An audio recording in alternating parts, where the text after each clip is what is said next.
Welcome to achievers, we can achieve anything. और आज हम बात करेंगे मॉडर्न हिस्ट्री के बारे में। तो भारत के आधुनिक इतिहास की शुरुआत वहां से होती है जब भारत में यूरोपियों का आना प्रारंभ हो गया।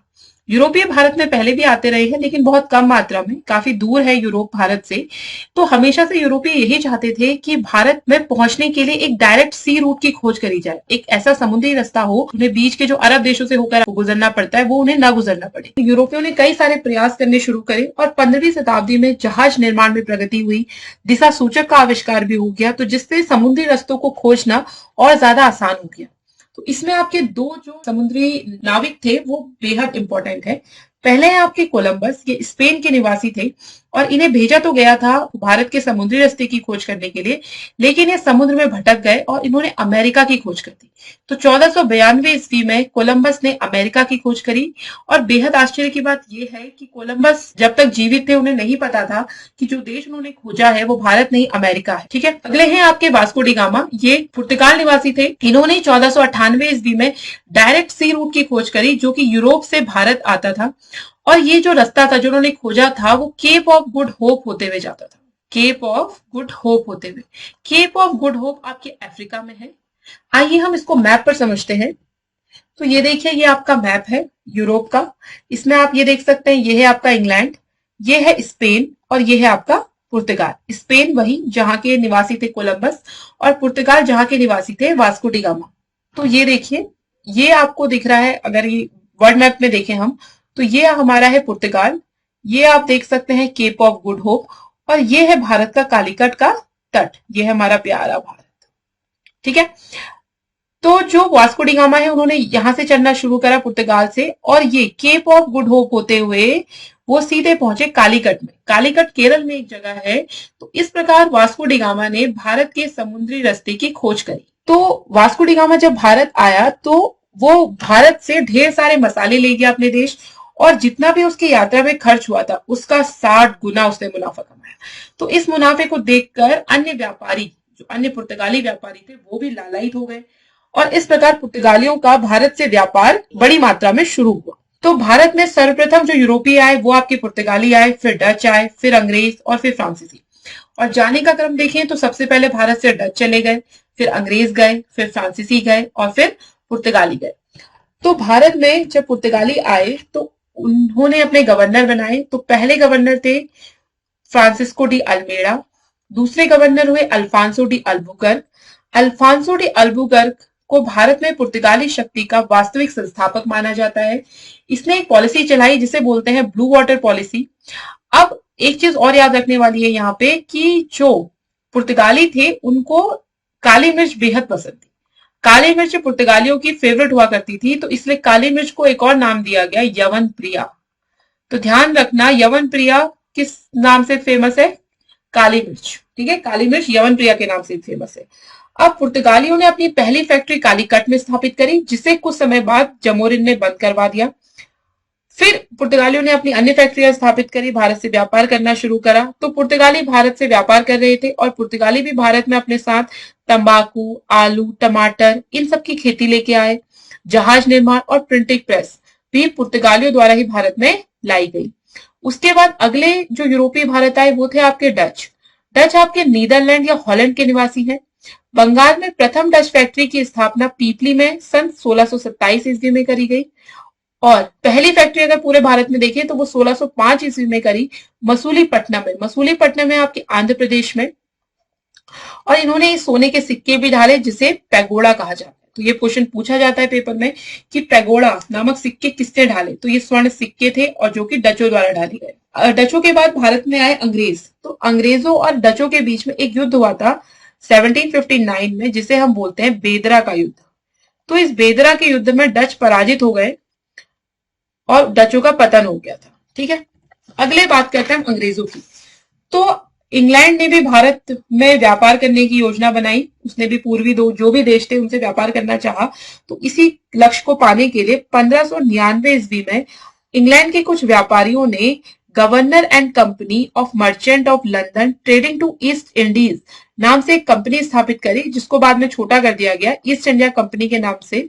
ये कंपनी आगे चलकर विख्यात हुई और 31 दिसंबर 1600 को महारानी एलिजाबेथ ने एक रॉयल चार्टर द्वारा कंपनी को 15 वर्षों के लिए पूर्वी देशों से व्यापार करने का एकाधिकार प्रदान कर दिया। और 1609 ईस्वी में जेम्स प्रथम इंग्लैंड के राजा बने, जिन्होंने इस ईस्ट इंडिया कंपनी को अनिश्चित काल के लिए व्यापार करने के लिए एकाधिकार प्रदान कर दिया गया। अब एकाधिकार का मतलब होता है कि अन्य कोई भी ब्रिटिश कंपनी भारत के साथ व्यापार नहीं करेगी, केवल ईस्ट इंडिया कंपनी क्या करेगी, भारत के साथ व्यापार करेगी। तो 1608 ईस्वी में एक अंग्रेज कैप्टन था, कैप्टन हॉकिंस, वो भारत आया। ये भारत के सूरत बंदरगाह पर पहुंचा और ये जिस जहाज से आया उसका नाम था हेक्टर। तो ये अकबर के नाम एक पत्र लेके आया था कि हमें व्यापार करने की अनुमति दी जाए। लेकिन जिस समय ये भारत पहुंचा उस समय अकबर की मृत्यु हो चुकी थी और नया मुगल शासक जहांगीर था।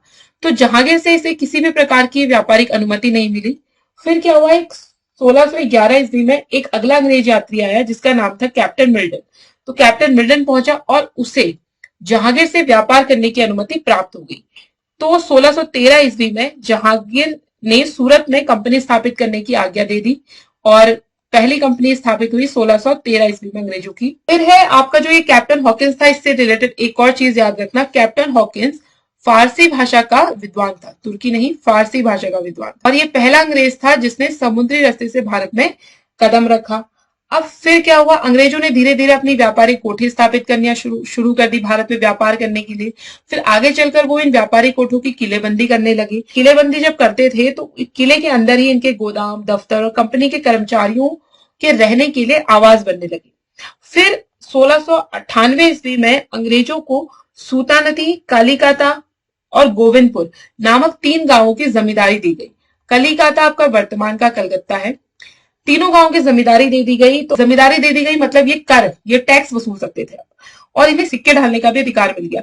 अब जब अंग्रेजों को जमींदारी भी मिल गई, सिक्के ढालने का अधिकार भी मिल गया, वो टैक्स भी वसूल सक रहे, तो उन्होंने अब अंग्रेजों की स्थिति एक व्यापारी से ज्यादा हो गई। अब वो भारत में एक किसी अन्य शासक की तरह ही व्यवहार करने लगे, भले ही शुरुआत में एक छोटे से हिस्से पर। तो ऐसे ऐसे करके धीरे धीरे अंग्रेजों की जो महत्वाकांक्षाएं थी वो बढ़ी और व्यापार करते करते करते उन्होंने पूरे भारत को अपना गुलाम बना लिया। अगले जो आए वो आए आपके फ्रांसीसी। 1664 ईस्वी में फ्रांस के सम्राट लुई 14वें के मंत्री कोलबर्ट के प्रयासों से फ्रेंच ईस्ट इंडिया कंपनी की स्थापना हुई। ये एक सरकारी कंपनी थी और 1668 ईस्वी में सूरत में पहली फ्रांसीसी फैक्ट्री की स्थापना हुई।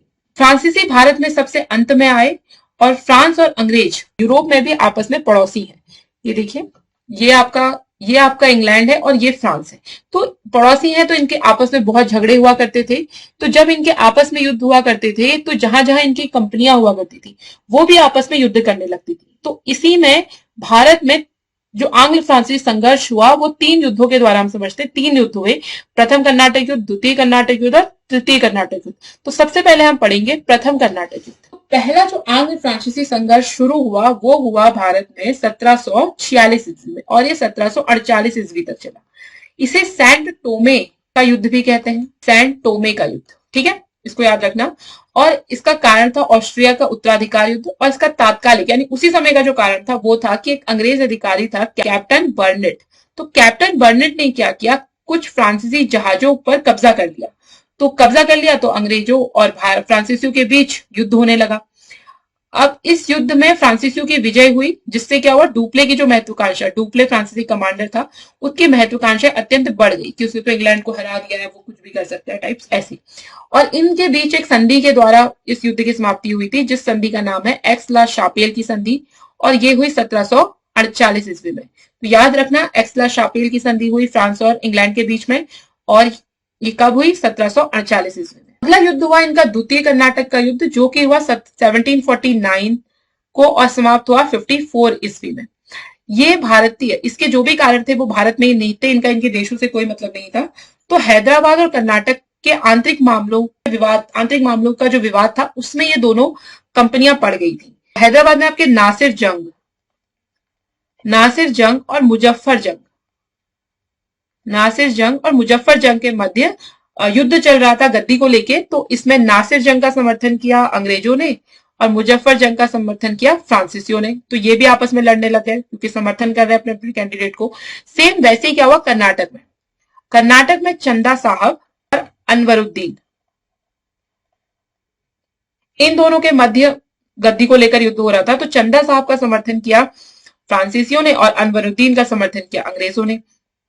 तो इसमें हैदराबाद में तो मुजफ्फर जंग नवाब बन गया, तो एक तरीके से फ्रांसीसियों की विजय हो गई।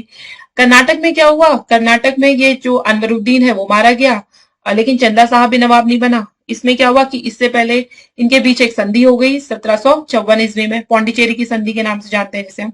तो इसमें क्या किया इन्होंने, अंग्रेजों का समर्थन जिसको प्राप्त था, मोहम्मद अली को बना दिया इन्होंने कर्नाटक का नवाब। ठीक है, और इस प्रकार संधि कर इन्होंने आपस में, युद्ध समाप्त हो गया। और इन्होंने एक आपस में डिसाइड किया कि हम भारतीय राजाओं व नवाबों के जो भी आंतरिक मामले उसमें हस्तक्षेप नहीं करेंगे।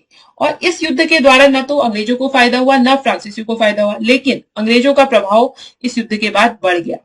अब जो अन्य भारतीय नरेश थे वो भी अपने आंतरिक विवादों में इनकी सहायता के लिए लालायित हो गए। और एक और बात और हुई, भारतीय जो राजा थे उनकी सैनिक जो कमजोरियां हैं वो इनके सामने उजागर हो गई कि उनकी सेनाएं क्या है, यूरोपियों से लड़ने के लिए सक्षम नहीं है, और एक छोटी सी यूरोपीय सेना भी बड़ी से बड़ी भारतीय सेना को हरा सकती है। अगला और आखिरी युद्ध हुआ इनका तृतीय कर्नाटक युद्ध 1758 से 1763 ईस्वी के मध्य। इसका जो कारण था वो था सप्तवर्षीय युद्ध। सप्तवर्षीय युद्ध ये चल रहा था आपके प्रशा और ऑस्ट्रिया के बीच। तो ऑस्ट्रिया का समर्थन कर रहा था फ्रांस और प्रशा का समर्थन कर रहा था इंग्लैंड। तो इन दोनों का आपस में युद्ध हुआ, तो जहां जहां इनकी कंपनियां थी वो भी आपस में लड़ने लगी। लेकिन भारत में इस युद्ध का निर्णय वॉन्डीवॉश के युद्ध के साथ ही हो गया। तो वॉन्डीवॉश का युद्ध हुआ 1760 ईस्वी में, और ये हुआ अंग्रेजों और फ्रांसीसियों के बीच। इसमें अंग्रेज जीत गए, फ्रांसीसी हार गए। अंग्रेजों ने जितनी भी फ्रांसीसी कंपनियां थी उन पर कब्जा कर लिया। लेकिन फिर इनके देशों में, इंग्लैंड और फ्रांस के बीच पेरिस की संधि हुई 1783 ईस्वी में। इस संधि के तहत अंग्रेजों ने जो भी फ्रांसीसी कंपनियों पर अधिकार कर रखा था वो उनको वापस कर दिए गए। लेकिन फ्रांसीसियों के लिए किलेबंदी, अब वो फ्रांसीसी जो कंपनियां है वो अपने व्यापारिक कोठियों की किलेबंदी नहीं कर सकते थे, अपनी सेना नहीं रख सकते थे, सिर्फ और सिर्फ एक व्यापारिक केंद्र के रूप में वो कार्य कर सकते थे। तो इस प्रकार भारत में केवल एक ही यूरोपीय शक्ति बची, अंग्रेज, जिसने आगे चलकर संपूर्ण भारत को गुलाम बना दिया। तो इसी में हम आगे देखेंगे कि किस प्रकार अंग्रेजों ने भारत में धीरे धीरे करके अपना शासन स्थापित किया, और जो कंपनी से व्यापार करने आई थी वो भारत में एक शासक के रूप में कार्य करने लगी। तो इस युद्ध में दो जो युद्ध हैं वो बड़े ही निर्णायक साबित हुए, प्लासी का युद्ध और बक्सर का युद्ध, जिनके बारे में बात हम अगली वीडियो में करेंगे। आशा करती हूँ आपको ये वीडियो पसंद आई होगी। Thanks for watching and keep learning.